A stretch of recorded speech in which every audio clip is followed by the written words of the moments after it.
ئەمڕۆ ئێمە وەک ستافی مەڵبەندی هەشتی سوانی کۆمەڵی ئیسلامی هاتین سەردانی شارۆچکەی هەریر بەسەرکردنەوەی برایانمان لە ئەنجومەنی هەریر بەسەرکردنەوەی ئەو تیمانەی کە لە مەڵبەند بڕیاردرا بوون کە بانگەشەی هەڵبژاردن بۆ سەرخستنی لیستی کۆمەڵی ئیسلامی ژمارە 104 بۆ ئەنجومەنی نوێرانی عێراق.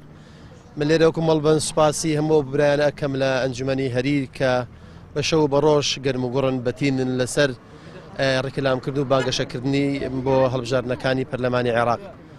برایانمان هەموومان پێکەوە ئەم شەو بۆ جاری دووەم دەستمان کرد بە بانگەشەی هەڵبژاردن بۆ ئەوەی لیستی هەڵوێست و مەردایەتی بەرزکەینەوە.